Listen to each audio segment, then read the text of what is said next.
Empathetic is considered as a weakness. Perhaps that's a perspective that many adopt in third world countries because the priority is survival, and empathy doesn't really have that much of use in survival, perhaps. There's time and a place for slamming your fist on tables. I'm not saying there isn't, but it's rare. It's very, very rare. I have rarely encountered it in my life. And when I have, there's been consequences. How do you not become the servant to the emotion, but allow the emotion to serve you, to enhance your life and to propel you forward? That's not what Stoicism is. Stoicism is... I'm convinced. Well, that's one. This is the way. I got one. Only 8 billion more to go.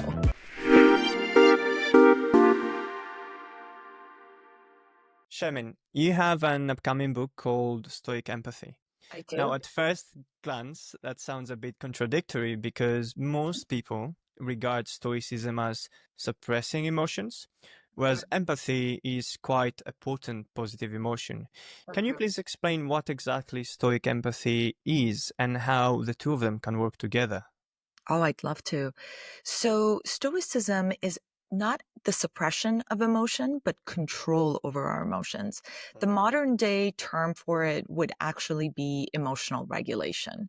So the idea is I still want to feel things, but I want to feel them in the way that serves me, the people I lead, and the people I'm responsible for. And I really started first reflecting on this topic when I was a child in Iran, and I'd love to tell you that story. But before I get there, let me tell you when it hit home that this is actually Stoic empathy, which is a term that I coined. It hit home a few years ago, maybe around 10 years ago, when I was in the middle of mothering my young children, and I received some traumatizing news. And what I wanted to do was react, right? React with anger, react with frustration, with sorrow, extreme sorrow, with maybe even aggression. And I couldn't do any of those things because my kids were there. So my empathic understanding of the potential exposure to trauma by my children was exactly what led me to control my emotional state. I was still experiencing feelings, but I was controlling not just what I felt, but also how I expressed what I felt, precisely because of my empathic understanding of my children. And that was when I realized, wow, this is stoicism and empathy combined, and they serve each other remarkably well. And certainly as a leader, we've often had experiences like that where we felt that it's not about lack of transparency. I don't mean that, but it's about managing and regulating our own emotional response to things that might otherwise trigger us because we're responsible for our team or responsible for our kids or responsible for the group, whatever the case might be. And that's when I really started getting fascinated by this concept. I didn't start writing the book until 3 years ago, but I started reflecting on it in those terms. But as I said, I've been doing this since I was a kid, and that's its own story. Nice. Why empathy? Out of all positive emotions you could have chosen, why empathy? The reason I love empathy is that there's really two aspects to empathy, at least according to modern psychologists and psychiatrists, and neuroscientists. Empathy has an emotional aspect, right? Your pain in my heart. Your pain in my heart. So a good example of this is and everyone's experienced this. You're watching your favorite TV show and your favorite character just had something really great happen, got in the car, is about to drive and tell their spouse about this amazing news, and the sun is shining and there's great music playing. And suddenly they get a text message and they look down and they swerve out of control, of course, because a car comes out of nowhere right when they look down. The music changes, the screen moves. You recoil at the sound of glass shattering and exploding on this character's face, even though you don't feel glass cutting your skin. How could you? You are sitting in front of a television. This person isn't even real. So in real life, obviously, we can allow ourselves to experience someone else's pain, right? We're not feeling the glass cut our skin, but we are experiencing pain in response to their pain, and that is why we're recoiling. There's also a completely different way of approaching empathy, and that is on a more cognitive level, right? So cognitive empathy would be, I'm not walking in your shoes, but I am syncing my steps to your steps, right? I am understanding your pace, your rhythm, what you're going through, what you're seeing, what you're hearing, but I'm not feeling it because I'm not in your shoes. So there's this sort of emotional disconnect in cognitive empathy. And what's really fascinating about cognitive and emotional empathy is it's not really a dichotomy, right? It's actually a spectrum. So from here to here, right? This is full cognitive, which maybe you can achieve if you're a psychopath. Otherwise, I think it's actually very difficult to be that disengaged from other human beings and still understand what they're going through. Um, and then here's the opposite end of that, which is, wow, I'm so emotionally connected to you that it's like you're my genetically identical twin, right? And then there's everything in between. And that's the world we live in. And the cool thing about empathy is once you start becoming a student of it, you can learn how to be strategic about the type of empathy you're experiencing and how much along the spectrum, you want to retain your humanity. So you want to always have a component of emotional. I don't think you could help it, to be honest.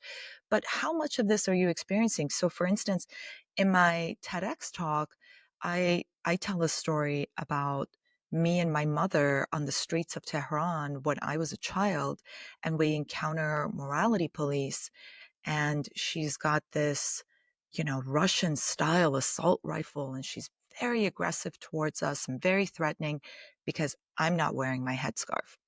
In a situation like that, your experience of empathy is going to be far more cognitive than emotional, right? If you're my mother and you want to protect your child, and you know that you have very little power in that situation, and you can only expand your power through trying to understand this person's motivations, right? But the situation could be completely different. It could be that even in a corporate context, that I'm getting ready for a merger between my company and your company, and our companies together are going to make magical things happen, and they're going to both make us, brilliantly wealthy. And the post-merger integration is very important. So I want to understand your company's aims, methods, culture, mission, value system, because I want to work successfully with you for years and years and years. It doesn't just have to be in the context of a personal relationship, right? It can be in the context of a business relationship. Obviously, the personal relationships and the need for empathic connection are far easier to understand. So that's why I chose empathy, because it allows us to be incredibly strategic. And this strategic placement, this spectrum between emotional and cognitive, the better we are at stoicism, at emotional regulation, the more we can control where we are on this spectrum, right? And those two things, again, feed one another very well, not only so we can create influence, be great leaders, but also so that we can be intentional and purposeful about our approach to a particular situation. Fascinating. Fascinating, yeah, because the first thing I thought was just emotional empathy, not cognitive at all. Because where I come from in the Balkans, and I'm going to generalize here and say that same goes for Eastern Europe and Mediterranean countries, or even Iran, where you come from, that perhaps that being empathetic is considered as a weakness. Perhaps that's a perspective that many adopt in third world countries because the priority is survival, and empathy doesn't really have that much of use in survival, perhaps. I remember growing up in Greece, and I would often hear, don't be nice, because being overly nice and empathetic and considerable is bad because people will take advantage of you and they will manipulate you, use you, and then they will leave you hurt and used. What do you say to these people? How can we change their minds so that they realize they need more rather than less empathy? Yeah, listen, I'll tell you something. I got a really good buddy. He's with the FBI, he's with SWAT, and they utilize these empathy techniques in their interrogations. Why? Because your ability to understand your opponent is the best way to gain information, and information is the greatest source of power when it comes to influence, right?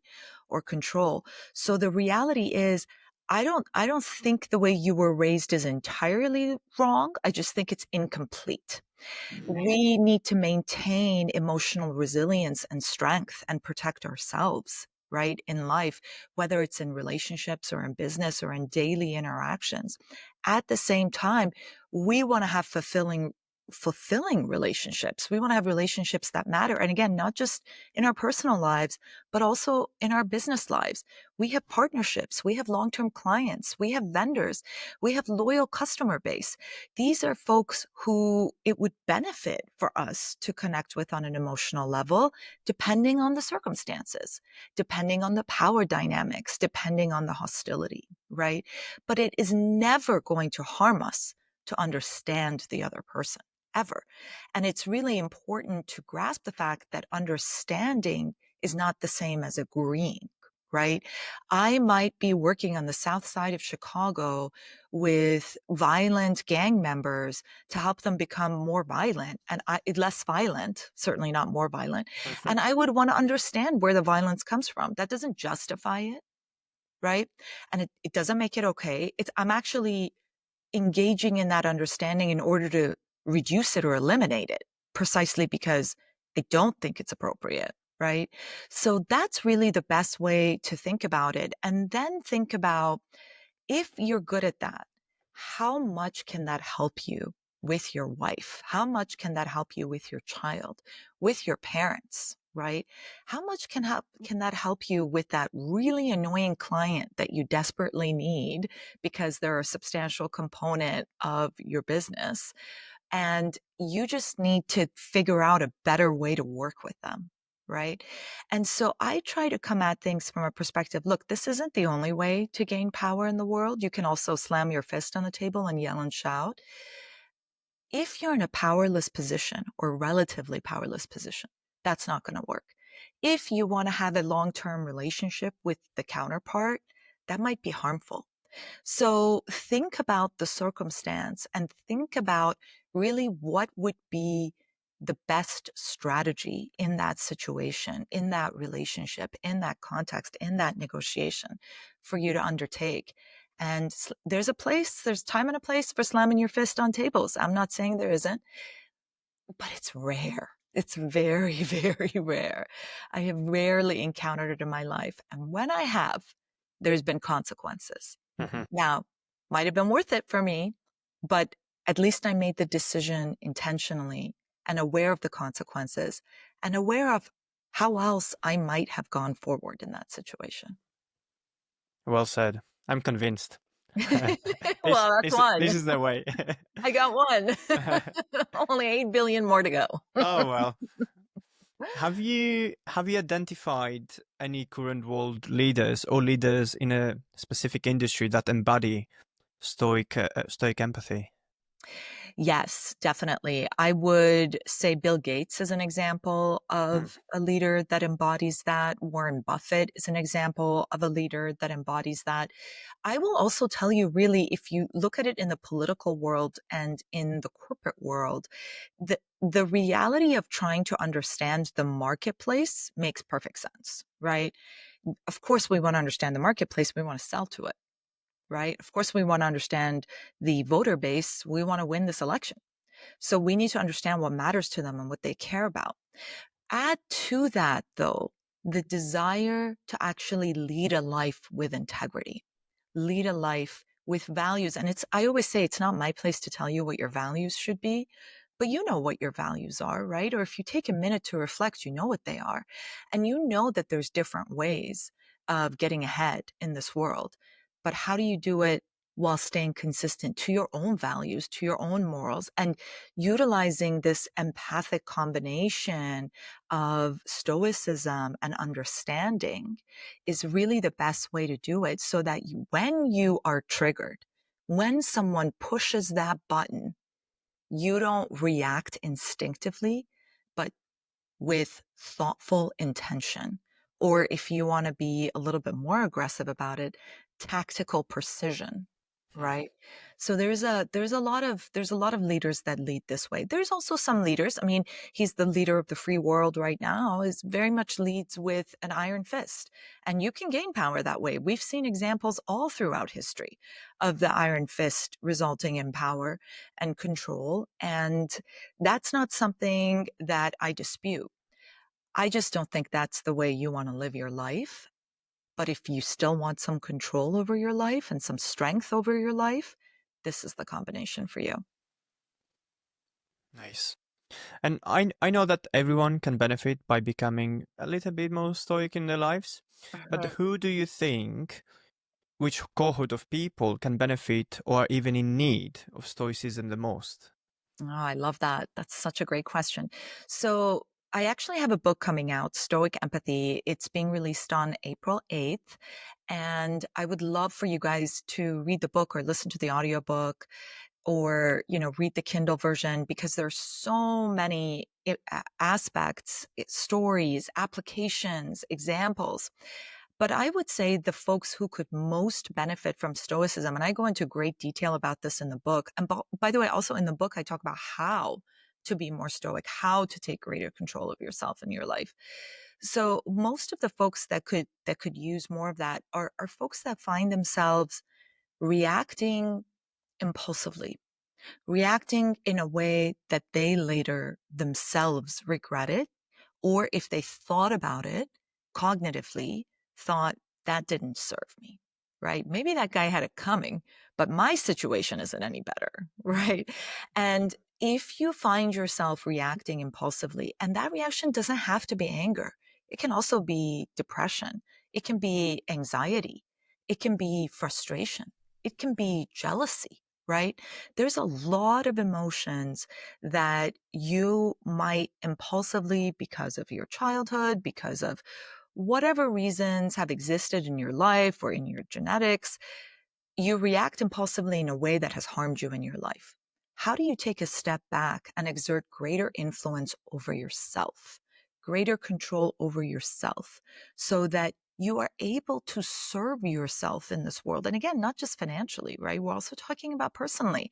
The whole point is to feel more good things that serve you in this life.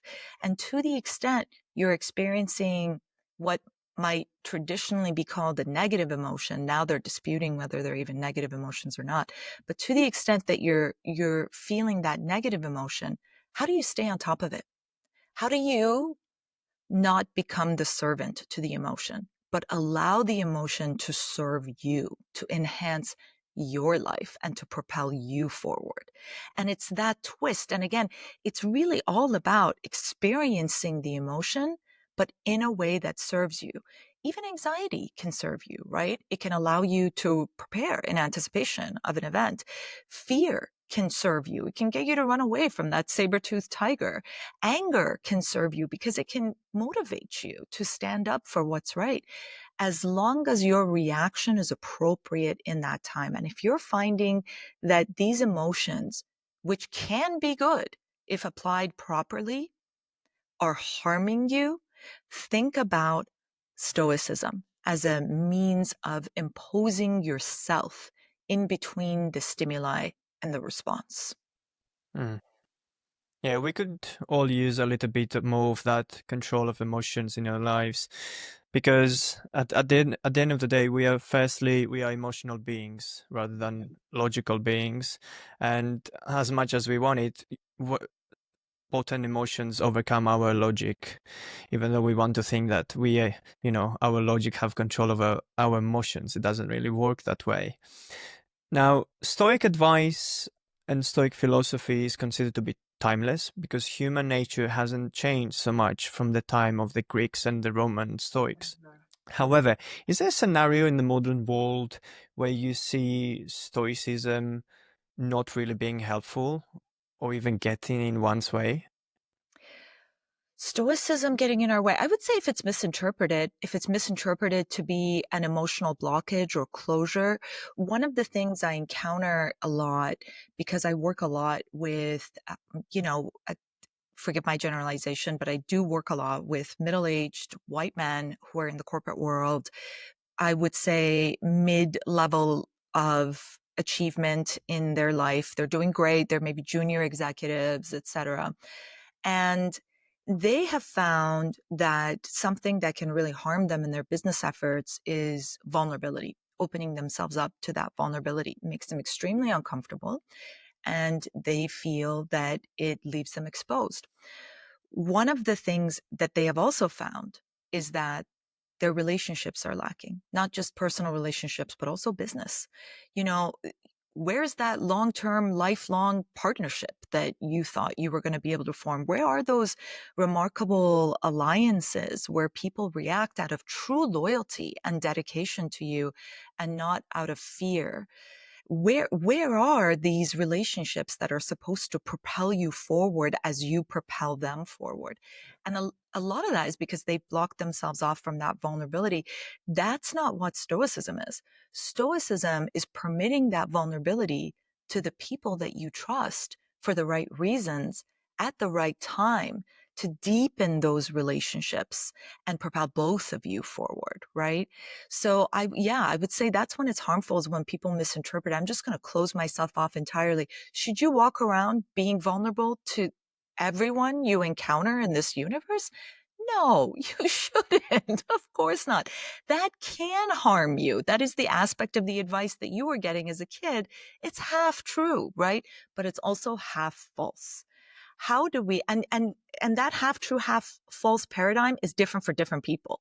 Some people are closed off all the time. Some people are open all the time, right? So the real question is, how do I step into situations with more, better, greater, more advanced awareness of what I need to be doing in this moment? There are people in your life, Francesco, who have earned that vulnerability from you through repeated dedication. And if you open yourself up to those folks in the right circumstances, that can advance that partnership to levels you never thought existed. And honestly, the same is true in the corporate world as well. Right. And would you say, is it worse for someone to be extremely stoic or for someone to be extremely empathetic? If you have to be one of the two That's a ends. tough. Well, what type of empathy are we talking about now? Are we talking Again, about emotional, yeah, emotional emotional, empathy? yeah. So, I don't know. I would probably say they're equally bad in terms of well, it depends. If your desire is to lead a fulfilled, meaningful life, I would say they're equally bad. If your desire is to give up that fulfillment, that self-actualization as a human being and merely succeed in this world, it's probably a little bit worse to be entirely emotional all the time, because it is true. You will get taken advantage of. There are some bad guys. There are some really, really bad guys out Definitely. there. But there's also a lot of good guys, right? Maybe you're one of them. And so, the reality of acknowledging that truth and looking for those partnerships and allowing them to move you forward through that vulnerability, through that empathy, but still utilizing your understanding of the other, even if you're staring into the face of evil, right? It thinks it has a purpose, and understanding that will help you as you move forward, no matter what. Yeah. Yeah. Why is it so difficult to be a stoic? I have a feeling that a lot of it has to do with our modern lifestyle of smartphones, social media, that keep us 24/7 just in this emotional roller coaster, very volatile. And that makes us hard to master control over our emotions. Would it, yeah, if you could please share your opinion as to why is it difficult nowadays to be stoic? I think it's always been difficult to be stoic. I Mm. really do. I think there's a reason we have instinctive responses to things. I think that in the state of nature, those things kept us safe and they were important impulses to have. And so the reality is that those things are there for a reason. So gaining control over them, in my opinion, could be one of the highest forms of justice and leading a value-driven life, but it's also extremely difficult. Having said that, we've all done it. We've all been in situations where we received really bad news in front of our child, right? And controlled the way we behaved because we love them so much, right? We're all capable of it. So yes, the more reactive we become, the more impulsive we become. I love your point, Francesco, about smartphones and social media and immediate gratification as being a massive component of living in the modern world. But the reality is those instinctual and instinctive responses have always been a component of our humanity. And so, yes, we need to be more deliberate and stopping to pause and think and engaging in that analysis, that deliberate action and intentional, motivated response, that takes strength. It takes strength. But I promise you, every single one of your listeners, watchers, if this is on YouTube, every single one of you guys, you have this power within you. And there are ways, exercises to advance it. And let's identify one of them right now, right? One of them might be embracing discomfort, which is getting comfortable with the idea of being uncomfortable, not just physically, but also emotionally uncomfortable, right? That is something that can help you. I've seen this a lot, by the way, in the boxing world. Are you a boxer by any chance? Or have you ever gotten punched in the face? Okay. So here's the thing. You get punched in the face, you get very discombobulated and you have the impulse to react. And these guys, man, they're in that ring. They're getting repeatedly punched in the face and they're managing, the good ones, the successful ones, to keep their wits about them, continue on the path of their strategy or shift their strategy as they move forward to win the match while they're getting, it's incredible. It's while they're getting punched in the face. It takes a sort of a remarkable mental discipline. Now imagine that punch in the face not being an actual physical one, right? But something crushing that the person you love said to you, or a devastating betrayal by your business partner. How do you withstand it? How do you counteract it? And it's not so that you can end the match and never box again. It's so you can win that match, whatever that winning means to you. And usually those great fulfilling relationships are the best way to win. And the reality is that it is difficult and it can be more difficult depending on your circumstances, your background, right? If you've never been trained as a boxer, but you've experienced incredible trauma on the battlefield, or because you come from the southwest side of Chicago, then you can potentially have more immediate reactions to things just because of what you're accustomed to, what your nervous system is accustomed to, how your limbic system responds to things, how your amygdala responds to things, right? But don't forget, it's still you. You still have some control. And the more you exert it, and the more you exercise it, the better you will become at it. Nice. And other than the instinctual response that we have, I don't think society, and again, we're generalizing here, I don't think society does a very well job in teaching us these things while we grow up, teaching us emotional regulation. Well, nothing that includes emotions is taught at school, so that's one. Then many parents never learn themselves and they still can handle their own emotions, so they cannot teach that to kids, how to be less reactive. And then just like where I grew up, it was all like you need to get back to someone if they get to you. So it's always about reacting. So yeah, no one really teaches us how to take a step back and become more rational, more composed, and then calculate. We can still react, but more calculated, as you said. So yeah, I don't want to point fingers to society, but this is just showing that since no one teaches this to you, the only way you can learn it is by doing the work yourself. So whoever who looks outside to the outside world to find that, you're not going to find it there. You have to do the work yourself. You do. You do have to do the work yourself, and do it in a way that feels authentic to you, and do it in a way that feels right to you. So I brought up the example of boxing. To a lot of people, that might not feel right. They don't want to punch anybody in the face. Maybe those folks can try mindful meditation. Mindful meditation. By the way, I know a lot of boxers who also do mindful meditation. So the two are not mutually exclusive. But mindful meditation is another way to allow yourself to gain control.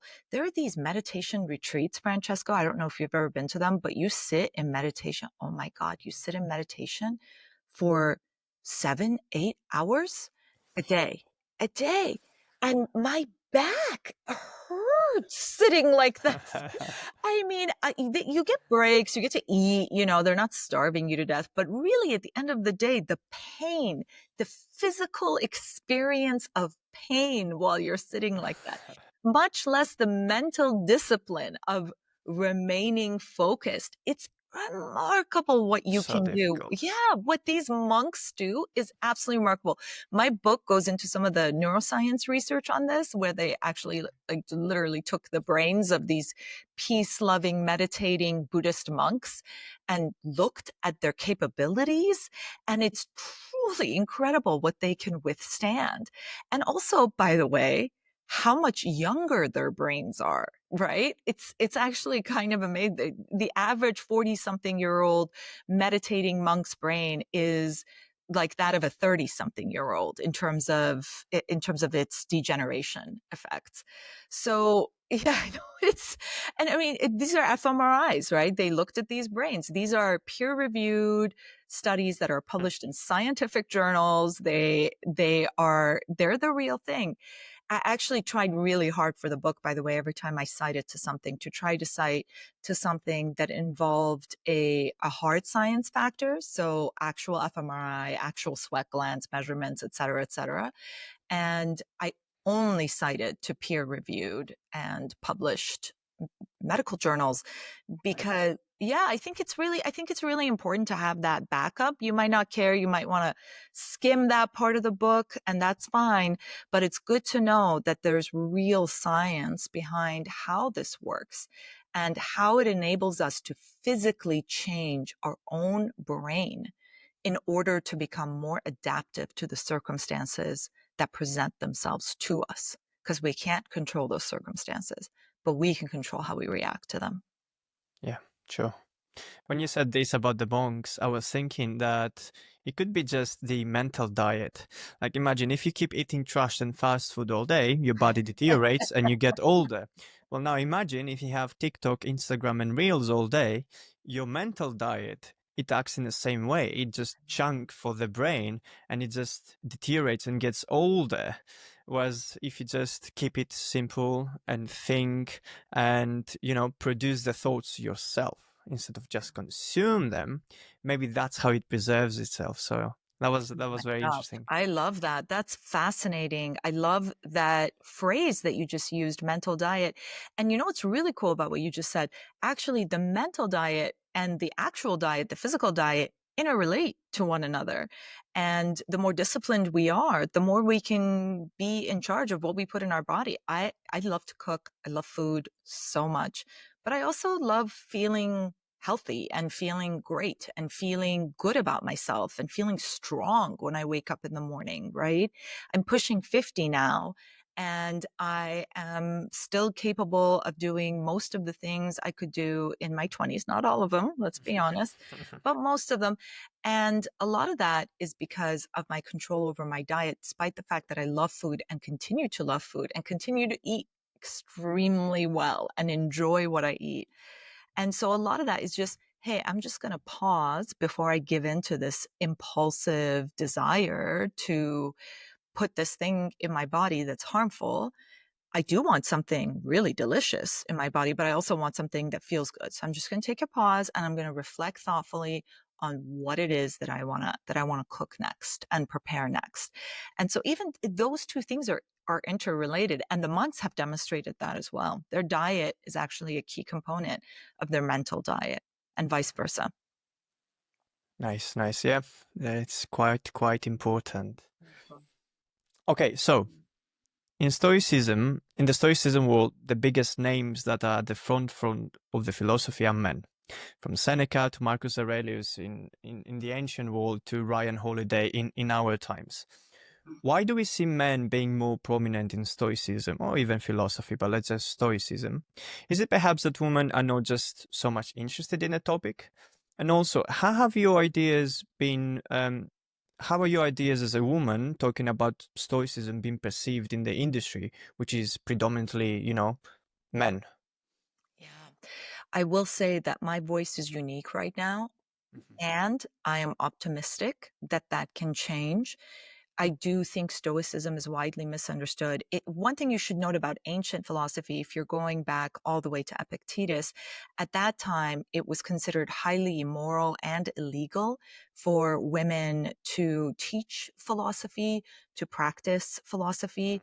So even though there were actually, we don't know how many, but there were a couple of really remarkable female philosophers back in ancient Greece, like Fellatio of Alexandria, for example. They were burned, they were dragged through the streets, their writings were ripped up. So we don't really know what Right. women had to say back in the day. Most of it was uttered in private.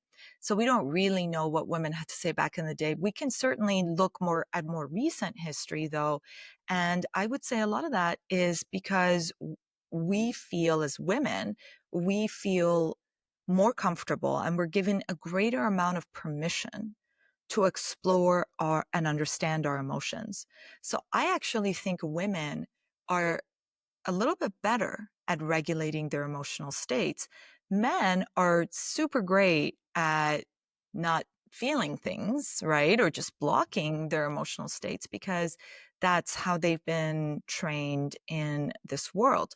I think the idea of sort of essentially combining those two, demystifying Stoicism and allowing control over your emotional state to be the definition of Stoicism, which is what it is, right? It's also what mindfulness is. It's also how the samurai warriors of ancient Japan practiced. It's also how the Sufi Muslims practiced, right?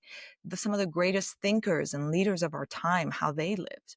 So allowing that to take form and take place, I think will encourage everyone to come toward true Stoicism, that which takes the form of, as Aristotle said, not a direct quote, feeling what you want to feel at the right time in the right way towards the right people, right?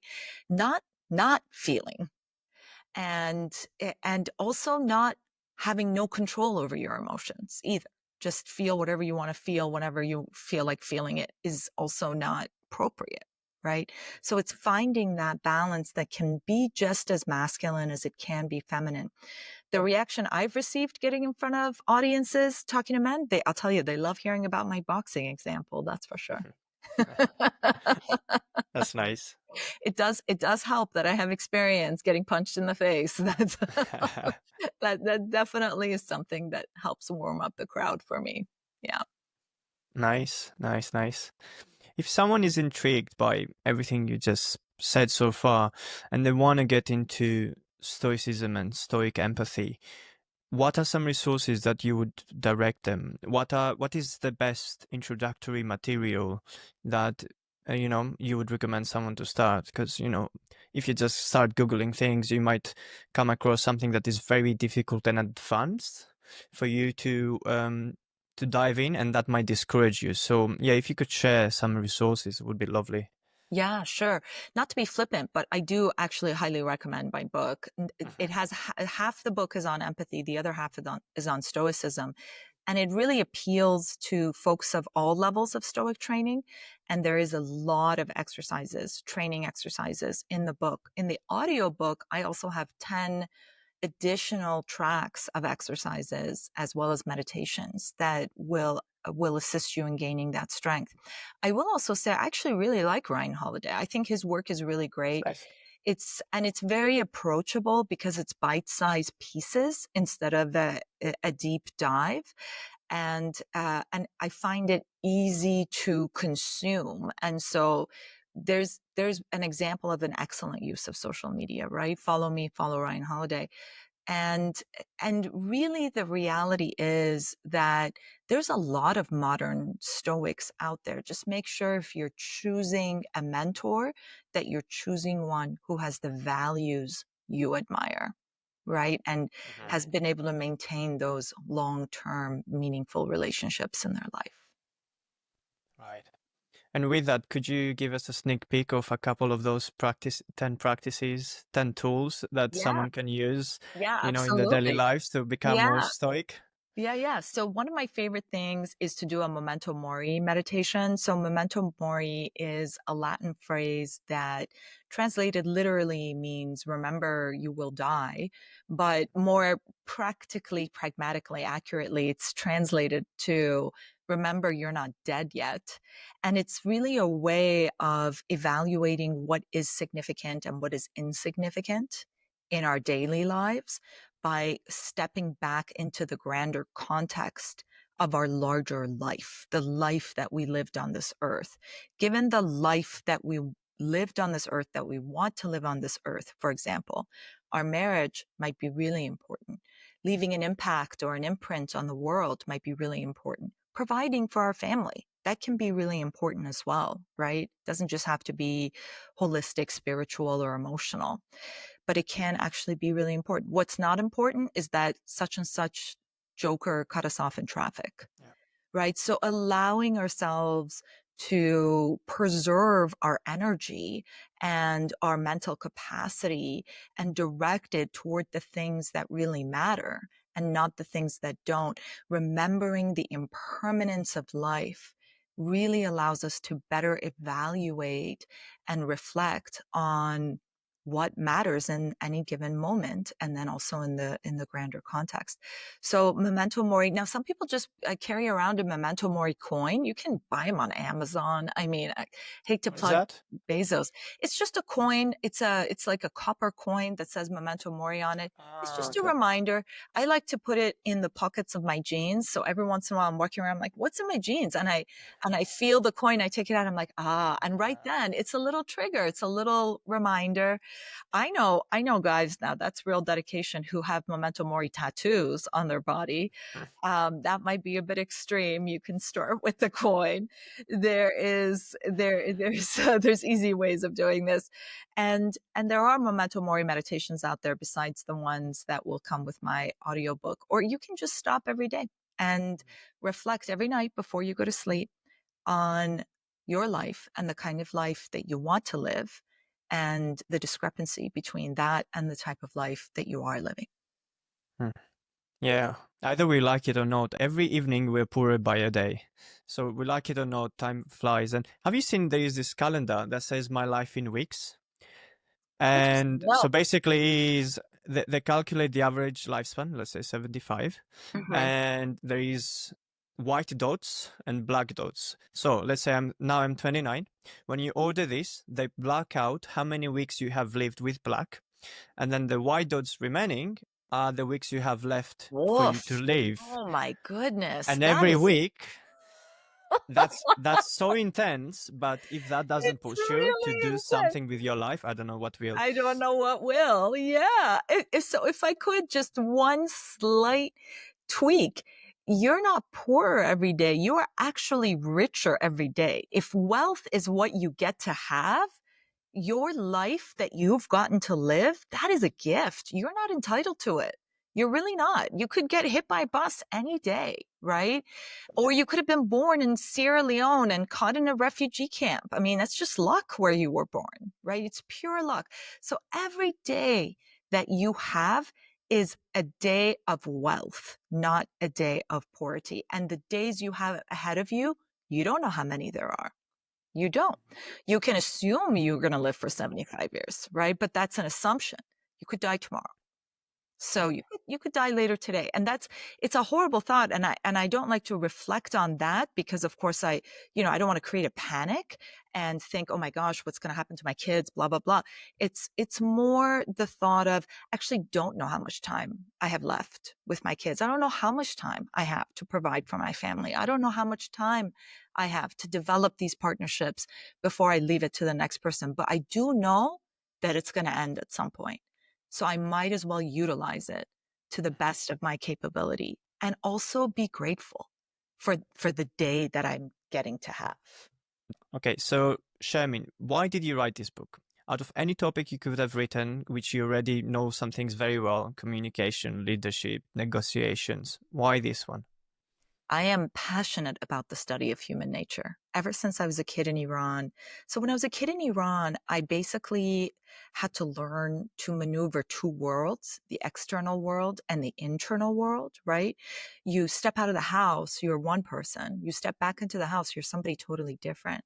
And the reason for that is that the person you are outside of the house has to be a person that the government approves, or you're going to die, or your parents are going to die, or your kids are going to die. It's pretty intense, right? So who you are outside the home, or who you present yourself to be, is very different than who you are inside the home. As a result of that, I developed an incredible passion for authenticity, the incredible freedom and flexibility to present yourself as yourself. I mean, you're never fully who you want to be. Like, I'm not going to wear a bikini to federal court when I'm representing my client, because it's ineffective. Um, but the reality is, I get to live a life now where I am mostly authentic, right? And that is a choice that I am making. And what I can do is I can move that outside inside dichotomy. I can move it to a purely internal one, which is I get to decide who I want to be at any given moment. And I get to present how to be that person to the world around me. I get to show it. And that is a remarkable power. And, that was something I came face to face with in Iran. And then in high school, I was a debater. In college, I studied neuropsychology and philosophy with a focus on logic and argument. Then I went to law school. I learned how to convince people to do what I want them to do, judges, juries, clients, whatever. And I also learned that that's not necessarily the path to leadership and happiness and fulfillment, but influence is a component of it. And so I became really, really passionate in this concept. And then 10 years ago, when I kind of put two and two together in that moment of epiphany, I thought, that's what I want to write about. And that's going to bring my work in advocacy as a lawyer together with my undergraduate studies, together with my childhood in Iran. It feels like I've been prepping for this book for 47 years. So it's really, really meaningful for me to get it out there, and hope that I can positively impact as many people as possible. Wonderful. Yeah, I saw a spark of passion in you while you were saying that. So I was like, okay, yeah, I get it. Nice. I love Nice. that you can see that. You're a very, very good podcast host, Oh, Francesca. thank you so much. Stop it. Okay, Shermin, last Yes. question. What Yes. is it that you want to be remembered for? I want to be, more than anything, remembered for being a good human being, and being a human being that left this world ever so slightly better than I found it. That is what I want to be remembered for. That means my immediate impact, which of course means my family and my colleagues, right? But it also means my global impact, my community impact. The bigger of an impact I can have, the better. But the reality is, every moment that I interface with my immediate sphere of influence is another moment to leave this world better than I found it. And that also means leaving my progeny resilient, but still compassionate.